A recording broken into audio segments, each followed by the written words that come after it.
Good morning, everybody. Happy Friday Eve to you. I'm Rob Evans. Welcome to a Daybreak Plus. We're breaking down all the news you may have missed overnight and digging deep into what matters to you. And nothing matters more than keeping our kids safe, right? A father pushing for more safeguards after police arrested a fifth grade teacher on child pornography charges. Take a look at Carl Inman. The case against him shedding light on the rising number of suspects allegedly using artificial intelligence to create explicit images of children. KVUE's Isabel Tabasco shows us what's being done to stop it.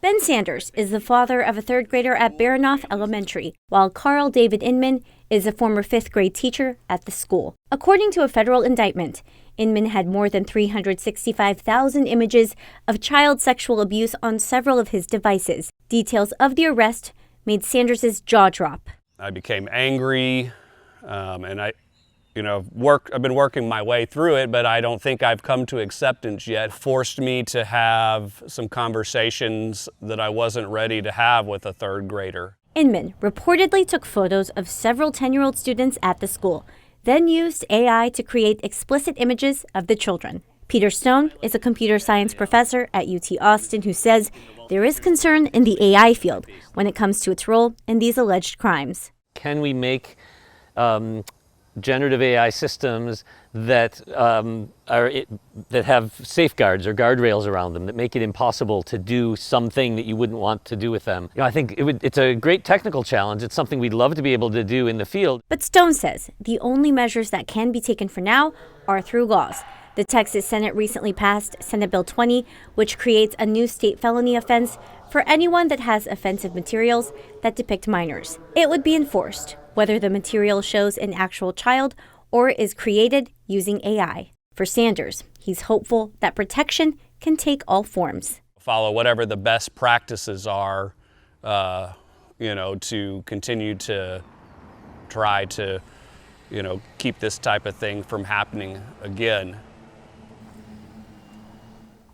Now, Inman was indicted Tuesday on 2 federal counts related to allegedly downloading child pornography.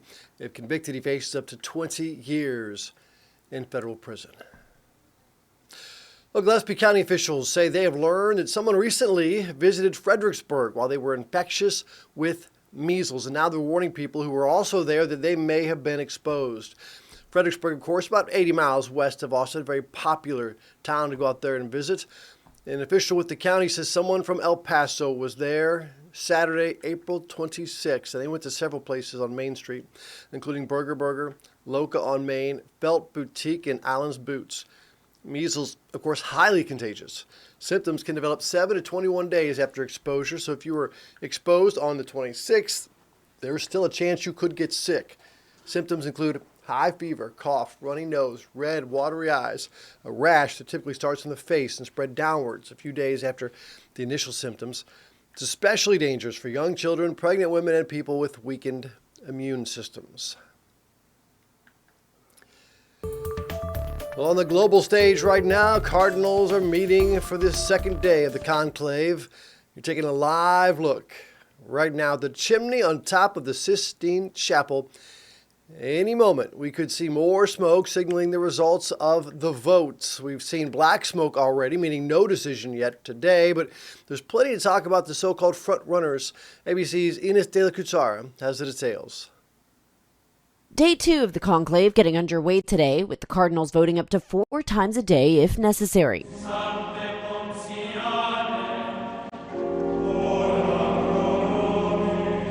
The 133 cardinals choosing the new pope entered the Sistine Chapel, bowing at the altar before sitting at one of the many tables lining the chapel.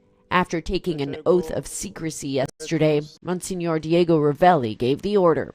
Extra omnes. That's Latin for everybody out. Those who were not electors left the chapel. The doors then shut. 30,000 people gathered outside in St. Peter's Square, waiting to witness the results of the first vote.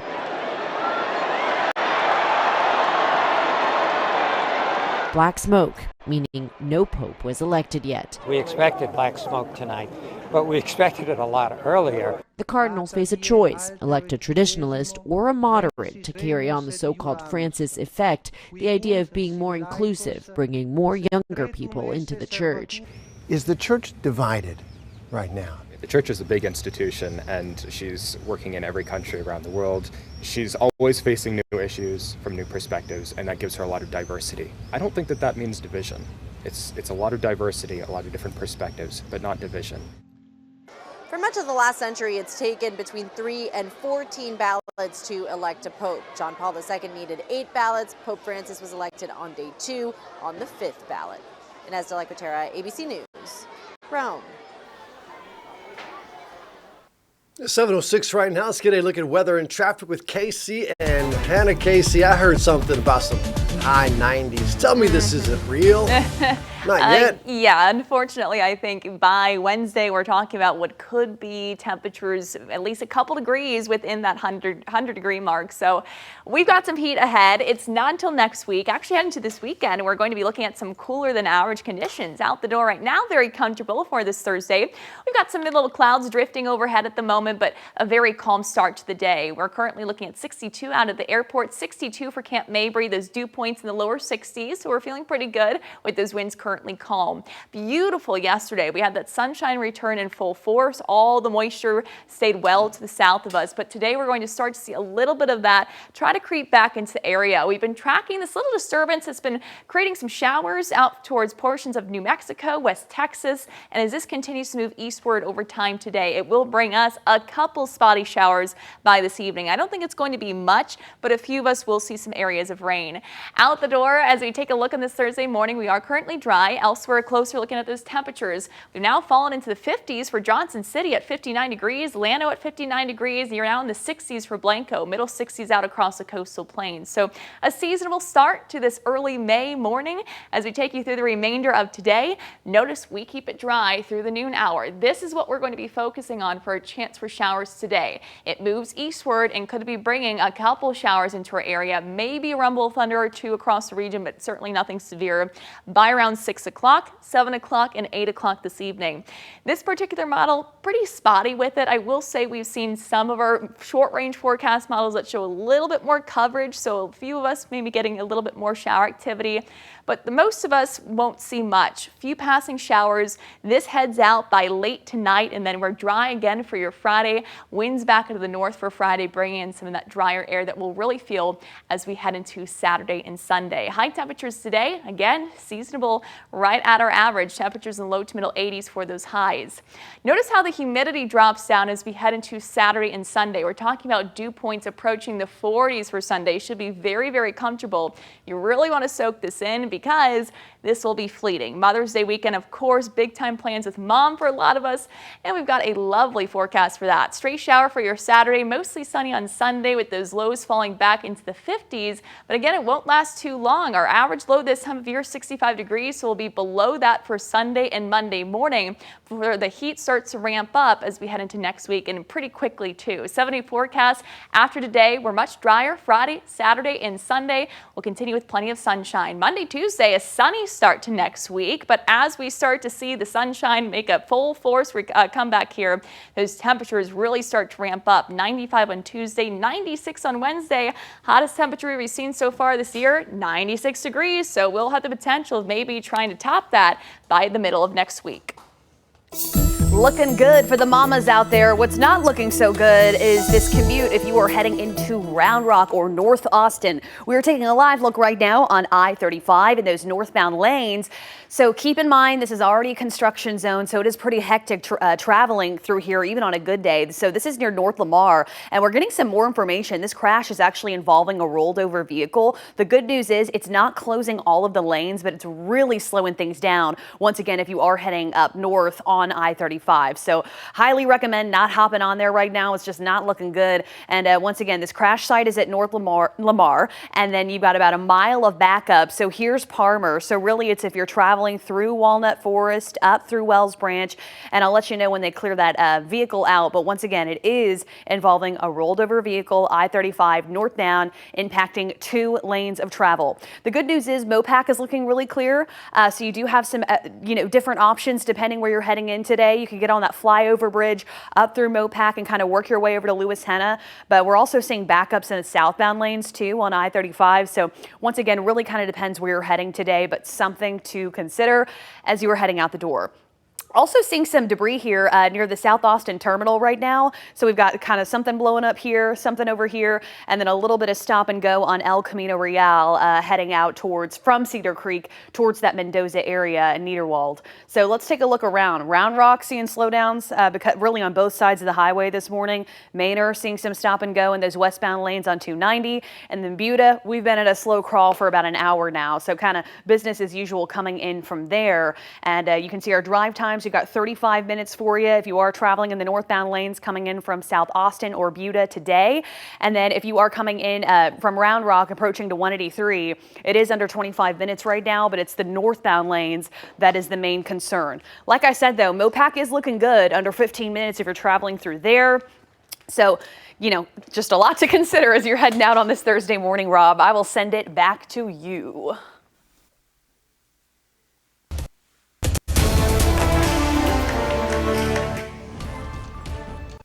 All right, Hannah, thank you very much. Governor Greg Abbott's turning the heat up on Democrats in the House, pushing lawmakers to get bail reform bills on his desk. The governor hosted a roundtable Wednesday to push House representatives to take that action. The governor wants the legislation to include automatically denying bail to violent criminals unless there is strong evidence they're not a danger, requiring judges to explain reasons for granting bail for suspects in violent offenses, and allowing prosecutors to appeal a bond decision. Austin Police Union President Michael Bullock says it's something that officers in Austin have to deal with a lot. Take a listen. We have other instances where there are random acts of violence that occur and individuals may be arrested, but then little value is assigned to those lives. And all that is going on right now is the re-victimization of people who have already lost the most, with the prioritization of people who have broken the law. Any changes need approval from voters in the form of constitutional amendments. Bail reform bills have died, though, in the House every session for the past 6 years. Lieutenant Governor Dan Patrick has said if the same thing happens this year, he's ready to ask the governor to call a special session. Well, if you haven't heard yet, at any point over the past 20 years, people flying within the U.S. now actually do need a Real ID. The Real ID Act, which went into effect Wednesday, requires people flying domestically have that little star in the top right corner of their license. Now, the act passed back in 2005, 20 years ago, in response to the 9/11 attacks, but enforcement was just delayed over and over again. Austin airport leaders are urging you, though, hey, if you don't have one, and there are some people that still don't, get there at least 4 hours early for your flight. This is not a joke. So far, they say they haven't seen any issues or lines that are longer than usual, but it could get busier later this weekend. KVUE's Kelvin Sanchez shows us how people are navigating the change. The message is loud and clear here at Austin's airport. Make sure you have your Real ID or passport with you guys. If you don't have a Real ID, you'll have to go through this designated line here at Checkpoint 1 to go through security. For Susana Steigerwald-Orup, she admittedly missed the May 7th deadline. We talked to her through FaceTime after she went through security. When I had gotten my New Jersey ID, I had realized it wasn't a Real ID. But then the deadline seemed, a few years off in the future. And I thought maybe at that point that I would already be moving back to Texas, which I am. Steigerwald-Orup says during the pandemic, appointment times to get a new driver's license were scarce, so she put it off. Then I was flying out of Philadelphia airport on May 5th. And I looked at the deadline, and sure enough, She realized it was too late to get a new one. Luckily, when she went through TSA, she says the process was smooth. once they looked at my ID, then they let me in through the barrier, and then they just swabbed my hands, and I was through. According to TSA, if you don't have a real ID, you'll be asked to complete an ID verification process, and once that's all confirmed, you may be asked to get additional security screening. As for officials at Austin Airport, they're ready for anything. The aviation department right now has extra staffing in the terminal to help travelers with wayfinding or line management. And for travelers like Paula Clark, who's had her real ID for years, she's just glad she doesn't have to deal with the headache. I'm so glad I don't have to go through that today. I'm ready to go, and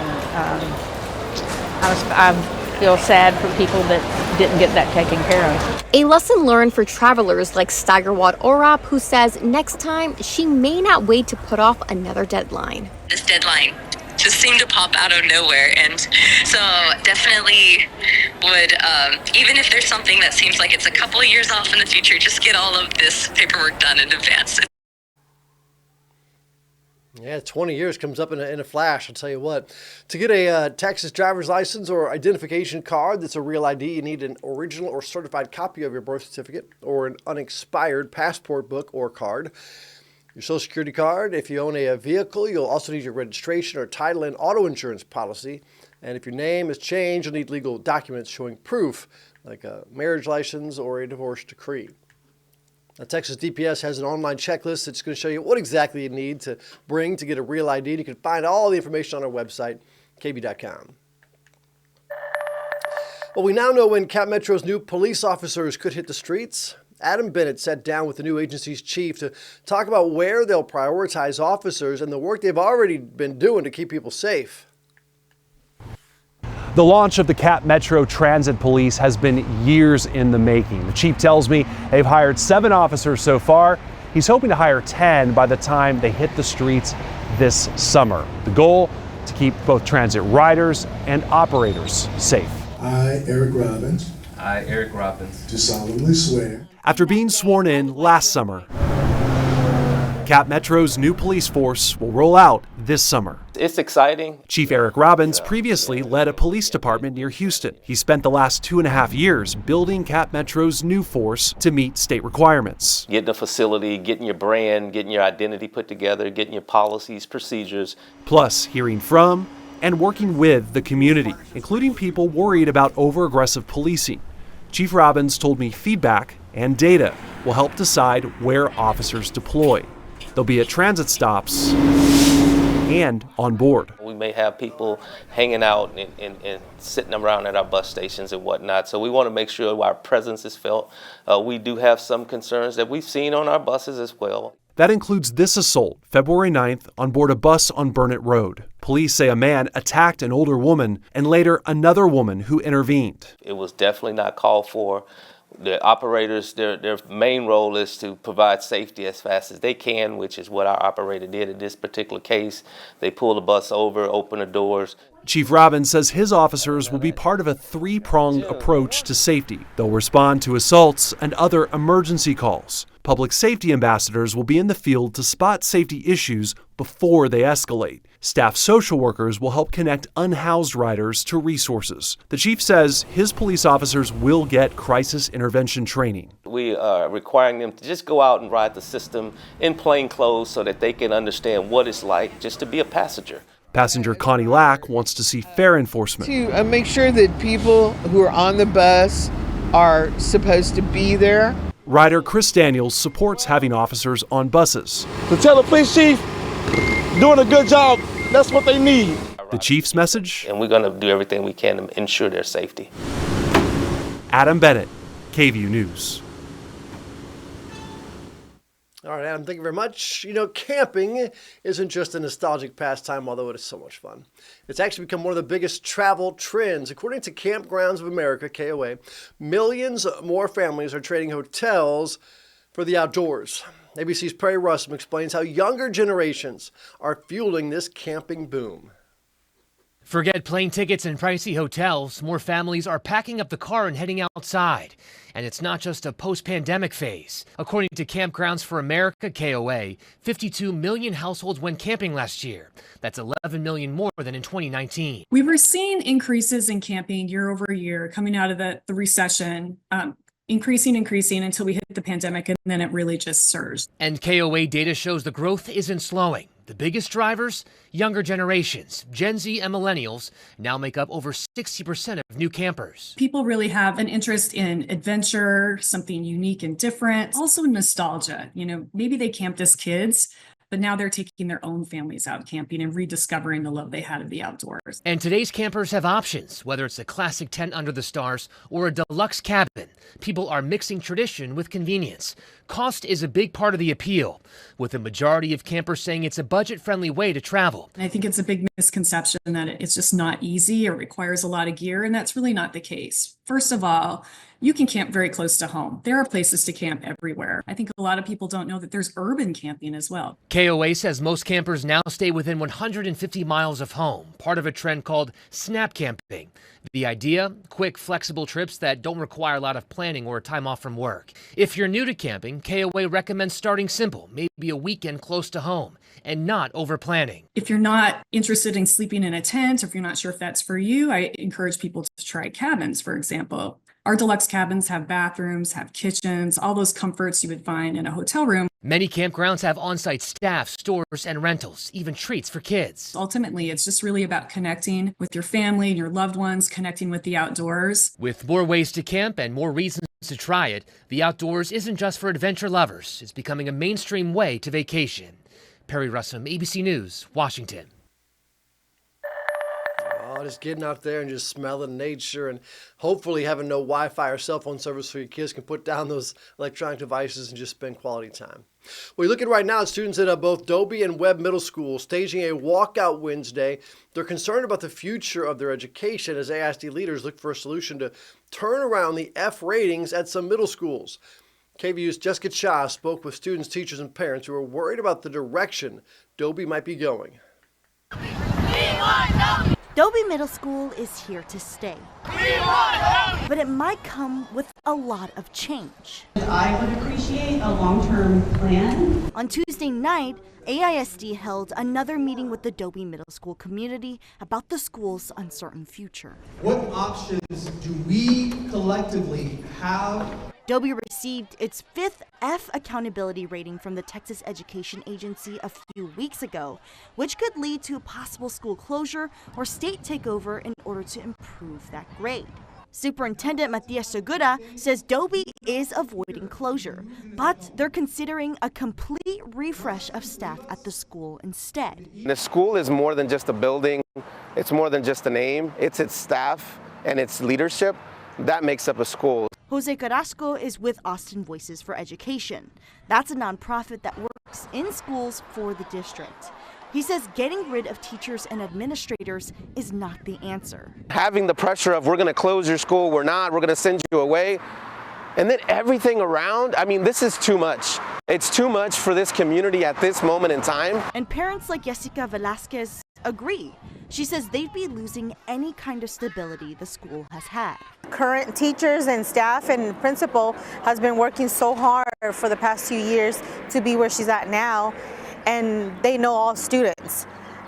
When you bring strangers here to this community, what kind of teachers are we going to have?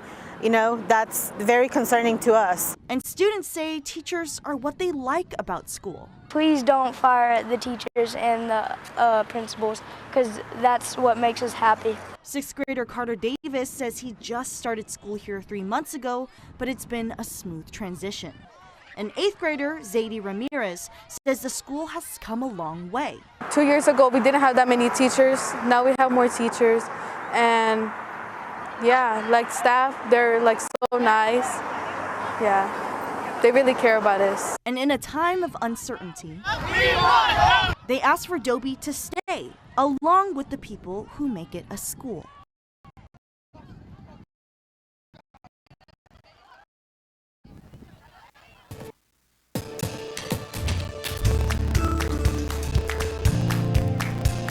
And we leave you this morning with something to talk about with Mother's Day weekend coming up, and moms, they just seem to know when something's going on, right? When something's wrong. And now science can explain what some people call mother's intuition, described as a gut level awareness of what your child needs, is feeling, or if they're in danger, based on no information or explanation.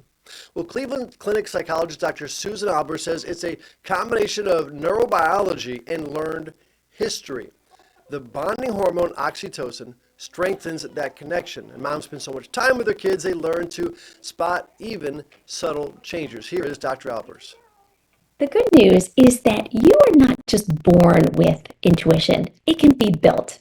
You can strengthen your mother's intuition by spending time with your child, being truly present and attuned instead of distracted. Also, listening to your gut and reflecting on how that matches up with the reality of the situation. Now, the doctor says it's important to know the difference, though, between a mother's intuition and anxiety. Okay, big difference. Intuition is more of a calm inner voice nudging you that, something just doesn't seem quite right. Anxiety, though, can feel loud and chaotic, kind of like an alarm system going off. Mom's always right. Don't forget that. And that's it for Daybreak Plus. Thanks to all the moms out there, by the way, for doing what you do. We appreciate you. Let us know what you'd like to talk about. Message us at 512-459-9442. 512-459-9442. You have to text it. Calling it doesn't work. You can also message me on social media at Rob Evans TV on Insta, on Facebook, on X, and stick around because Daybreak continues right here on KVUE Plus. Goodbye, everybody.